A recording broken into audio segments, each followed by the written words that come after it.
Dodong. Hey babes, kamusta? I'm okay, how are you? Ayun, baka medyo maingay lang kasi nasa outdoors tayo. I don't think so. I think this has sound or voice isolation. Yeah. But let's welcome them. 1, 2, 3. Hey guys, welcome to A Dodong and Friends podcast. Podcast. Yun. Ang weird. First, tinitingnan ako ni Lolo yung streets. Kaya mo Pinanonood sila. niya ako. Kaya nga ba, ganun lang. Give them a good show. Ganun talaga. Di ba yung commitment namin para weekly may episodes tayo kahit nandito. Where are we right now? So right now, we are in Shanghai, China. This is not Shanghai. Nasaan nga tayo, Adet? Zhujiaojiao. Zhujiaojiao, China. Yeah. It's an hour away, an hour outside of Shanghai. Yeah. Thank you Yan. sa lahat ng mga nakinig ng podcast. Yeah. Mga few episodes. Yeah. Pinost natin yun sa Facebook.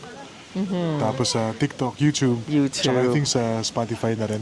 Spotify will be coming soon, but Yeah. we don't have it there. Hopefully by the time this gets out, meron na tayo sa Spotify ulit. Yeah. So quick recap lang guys. Ay babes, ano bang pinakinggan natin pinag-usapan natin last time? Last week, we talked about yung mga nag-cold feet na mga clients, yung mga gusto nang umuwi.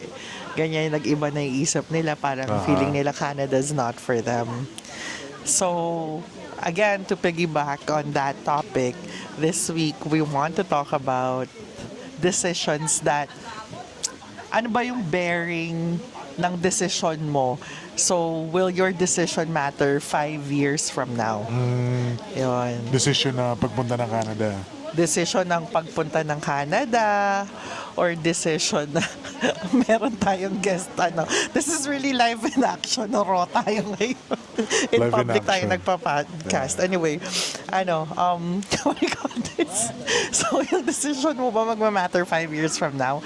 So, kung kunwari, mag-decide kang umuwi sa Pilipinas ngayon, how will that affect your life 5 years from now?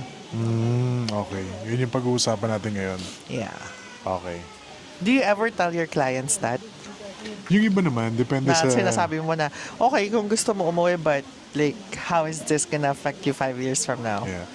Case-to-case basis, no? Kasi syempre, because of the changes ng immigration, is it beneficial for them ba na umuwi muna, maybe for others na to gain experience, right?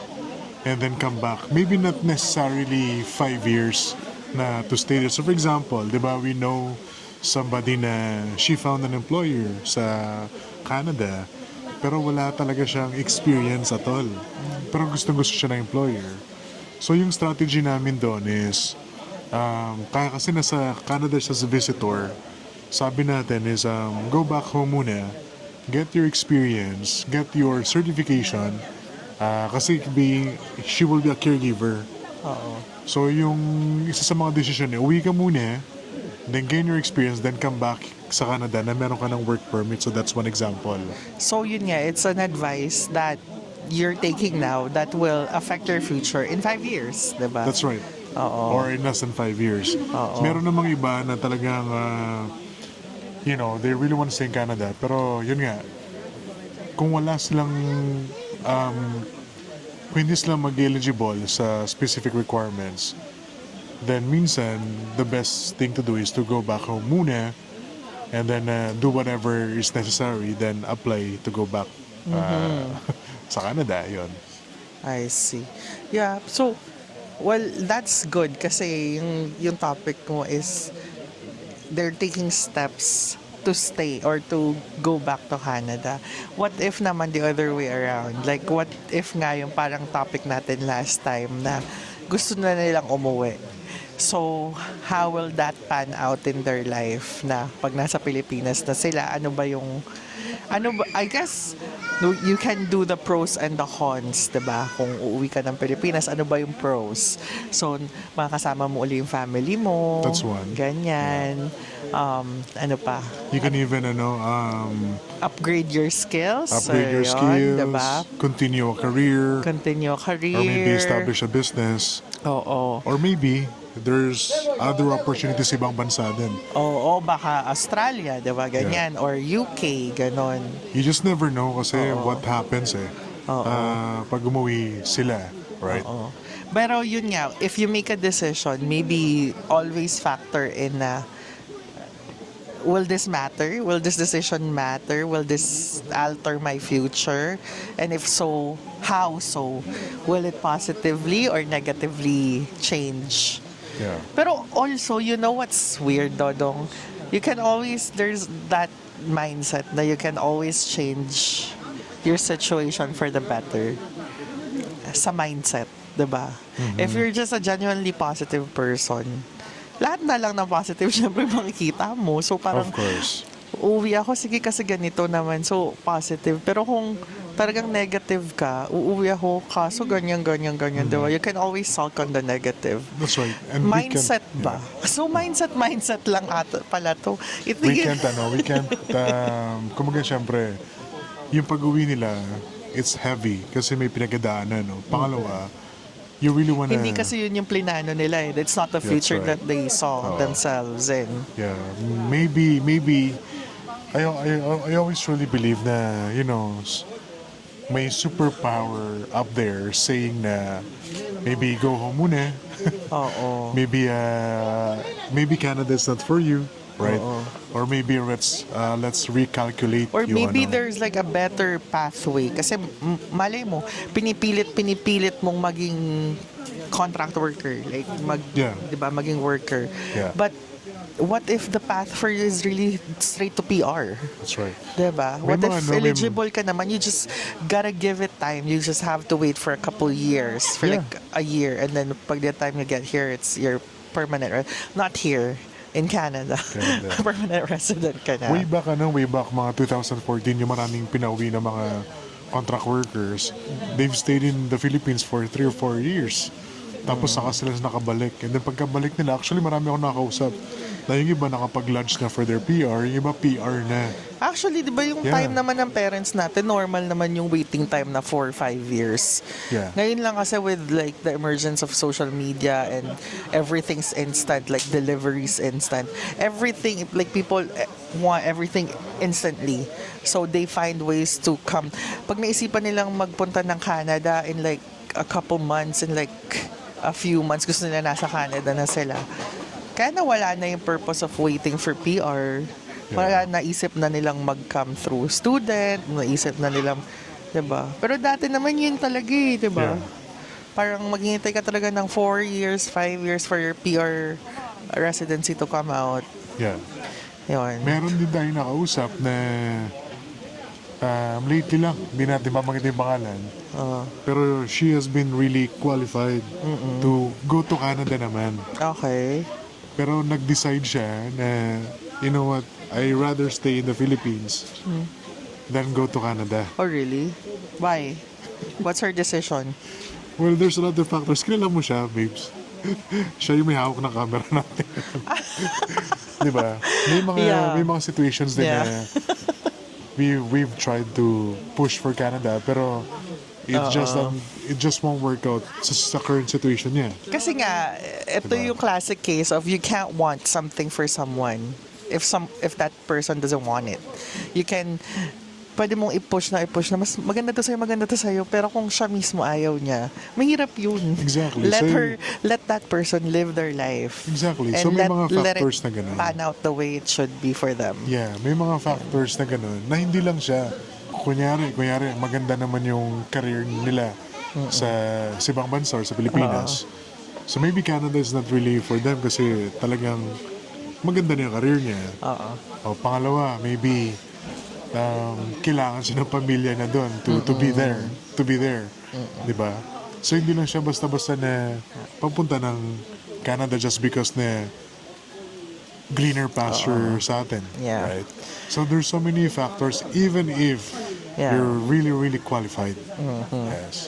Mga tao talaga na even they're qualified, you cannot really push for Canada kasi yung experience nila, yung so many factors na, you know what, I'll stay in the Philippines muna. Well, Yeah. we have to get back to our topic. I think we diverted quite a bit. So, yun nga. So, what are the things na, kunwari, nasa Canada na sila. ano pa ba yung mga decisions na pwede nilang gawin na will matter for them in 5 years time sa application process. Kunwari, kung ano ka, a classic example is student visa ka pumasok. Oh. So, in the foreseeable future, kung pumasok ka ng student visa and ang goal mo talaga is maging permanent resident, Oh. how many years does it realistically take for you to get your permanent residency? Depende. Kung professional na kasi, when we talk to students, we always take a look at na as early as possible, put your express entry profile in. Kasi your experience back in the Philippines or outside, pwede na mag-count yun. You don't have to wait till you graduate. So, pwede ka mag-PR 1 or 2 or 3 years or even Also less than that. pwede, okay. Pwede.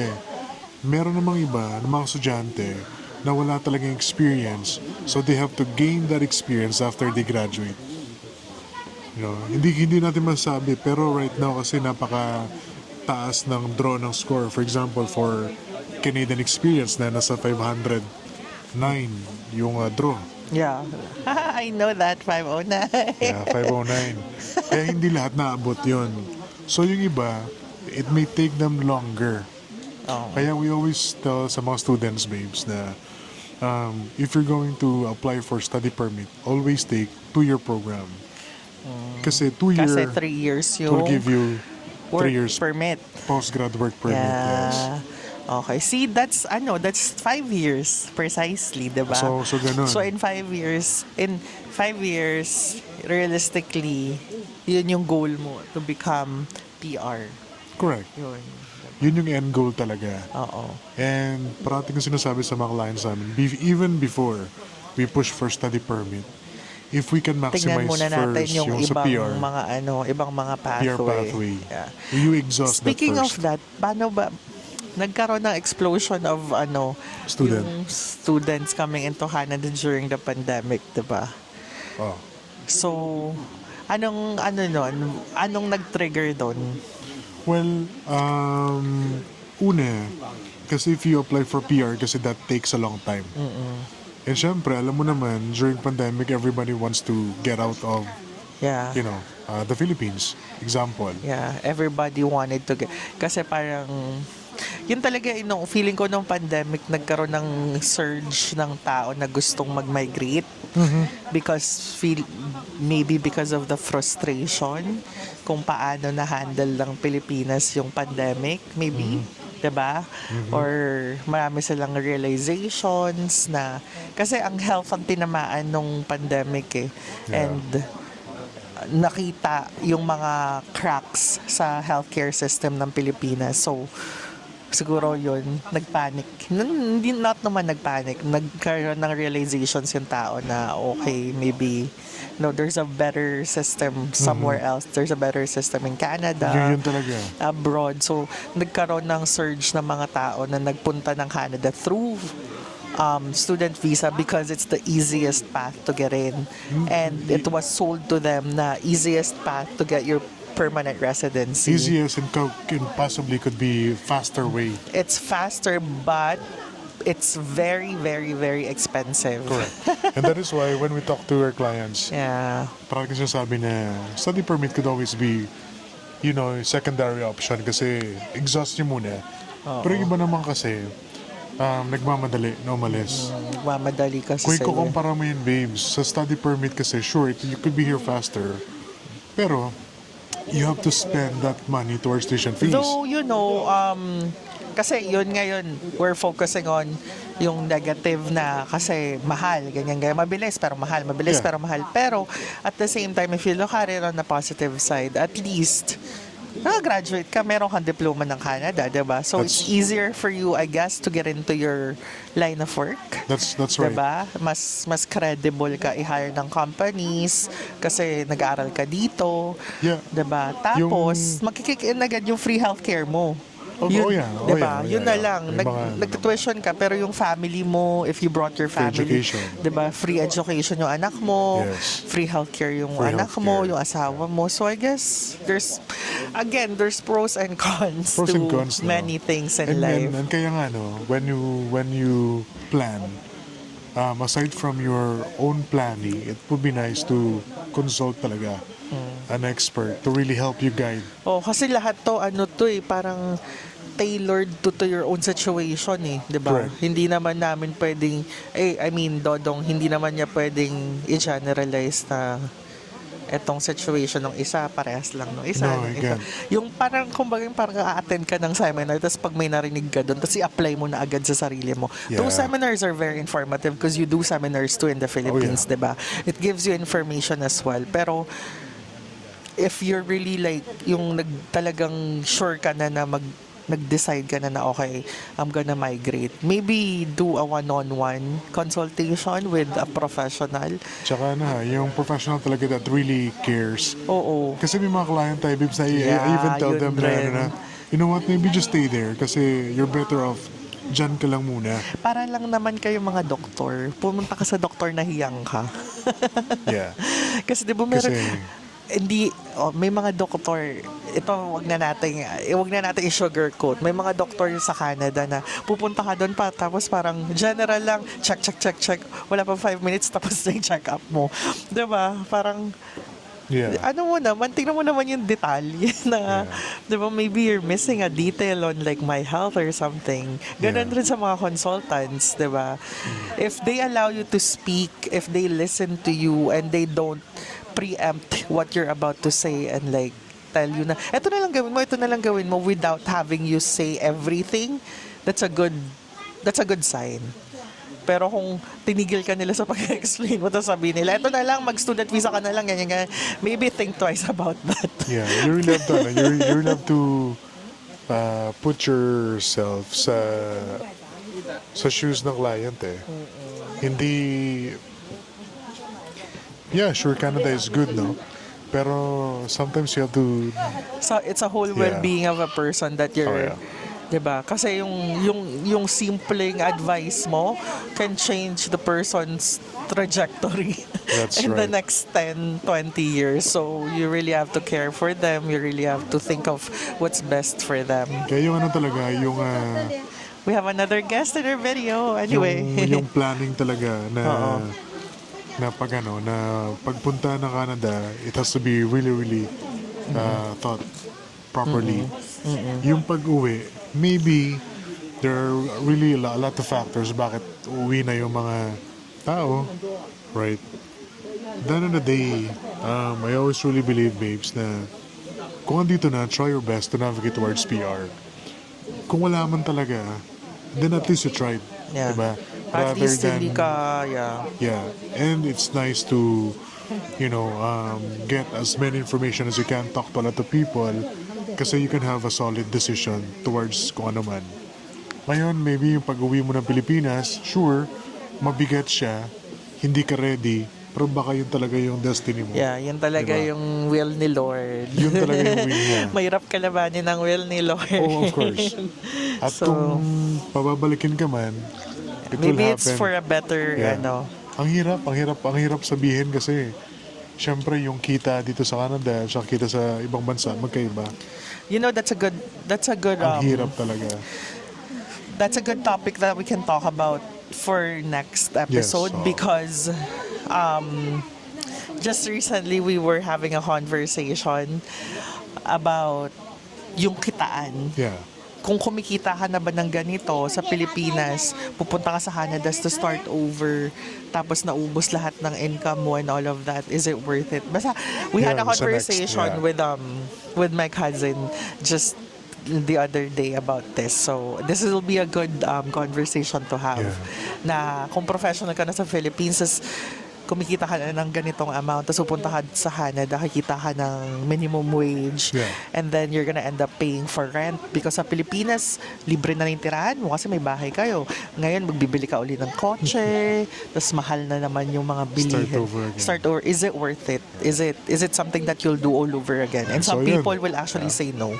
Let's Yeah. talk about it sa Yeah. next topic, but Yun guys, we really appreciate for listening to us. Yeah, we had this is new to us. So kung yung utak namin medyo nagganon-ganon kasi ang daming mga ang daming mga elemento sa Pero paligid. we want to stay committed and then provide the information. Yeah, and hopefully we wanna be on schedule.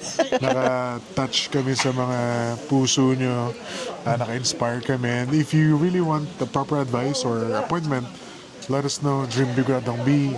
Alam nyo naman on how to book an appointment with us. Tapos syempre, if you're buying a house, babes, Oh yeah, if you are thinking of buying a home, your first home, your investment property, or whatever it is, let me know. I'm a licensed real estate agent in Alberta, so I can help you find your dream home for you or like advise you on what to do. That's it. Oh, and just message Dream Big with Dodong B if you want to get in touch with me, and we'll forward you my contact information. That's Alright. it. Thank you, guys. Thank you. See ya. Bye.